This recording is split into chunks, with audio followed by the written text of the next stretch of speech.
2 வாரத்துக்கு முன்னாடி ஒரு அம்மா சொன்னாங்க, வீட்டுக்காரர் பேர் அருவா அந்தோணி.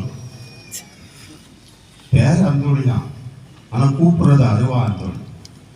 எப்பவும் வீட்டுக்குள்ள அருவாளோட தான் சுத்துவார். வீட்டம்மா ஏதாவது சொல்லிட்டு அவனை அருவாளத்தான் கூப்பிடுவார்.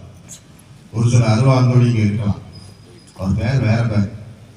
நான் சொல்ற பேர் அருவா அந்தோணி. எதுக்கு எடுத்தாலும் அருவா தைக்கிறார். இந்த அம்மா எப்பவும் நடிக்க உட்கார்ந்துக்கிட்டே இருப்பாங்க. எதுக்கு எடுத்தாலும் ஒரு பாசமா அன்பா பேச மாட்டார். எப்ப பார்த்தாலும் கொடுமைக்காரனாக இருப்பார். அவங்க அம்மா, இந்த அம்மாவோட மாமியார் அதோட மோசம். நம்ம என்ன செய்ய, அப்பா அம்மா வீட்டுக்கு போயிடலாம், அங்கேயும் போக, நீங்க அம்மா வீட்டுக்கு போகட்டுமா, உடனே அறுவாளத்துக்கு அம்மா வீட்டுக்கு போக முடியாது. உடனே அங்க இருக்கிற ஒரு சகோதரி என்னுடைய யூடியூப் அந்த ஒரு எபிசோட கொடுத்து பார்க்க சொல்லி, வீட்டில் ஜெபமாலை சொல்லுங்கம்மா. அந்த அம்மா வீட்டில் ஜெபமாலை சொல்ல ஆரம்பிச்சாங்க. அருளிருந்த மாதிரியே வாழ்க்கைன்னு சொல்ல ஆரம்பிச்சாங்க. சொன்ன 2வது நாள் அந்த அருவா அந்தோணி அருவாலையே மறந்துட்டாரு. இந்த அம்மாவை பார்த்து, ஏமா சாப்பிட்டீங்கயா இருக்காங்க. சாப்பிட்டியாமா, நீ உங்க அம்மா வீட்டுக்கு போகணும்னா போயிட்டு வாமா.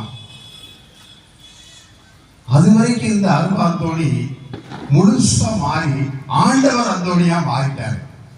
அந்த வீட்டுல மீட்பு எப்போ செயல்பட துவங்கியது தெரியுமா? அருள் நிறைந்த மரியே வாழ்க்கை என்று சொல்ல ஆரம்பித்ததும் ஆண்டவருடைய மீட்பு அங்க செயல்பட துவங்கியது. நேற்று ஒரு அம்மா போன் பண்ணாங்க. மாதா மேல நம்பிக்கை கிடையாது, ஏன்னா அவங்க வீட்டுல ஒரு சிஎஸ்ஐ இருக்காங்க. இந்த அம்மாவை சொல்லி சொல்லி குழப்பிட்டாங்க. அந்த அம்மா, ஒரு சகோதரி, நீ ஃபாதரோட அந்த எபிசோட் வீடியோ பாரு. பார்த்ததுக்கு அப்புறம் வீட்டில் ஜெபமாலை சொல்ல ஆரம்பிச்சிருக்காங்க. அந்த அம்மாவுக்கு மிகப்பெரிய நெருக்கடி. ஏன்னா வீட்டுக்காரர காலையில வேலைக்கு போகும்போது பார்ப்பாங்க, அவ்வளவுதான். அப்புறம் வீட்டுக்கு வருவாரு, ஆனா இவங்க பார்க்க மாட்டாங்க. அவரும் ரூம்ல போய் விட்டுடுவாரு, அவரே சோறு போட்டு சாப்பிட்டுடுவாரு. மாமியார் இந்த அம்மா மூஞ்சிலே குளிக்க மாட்டாங்க.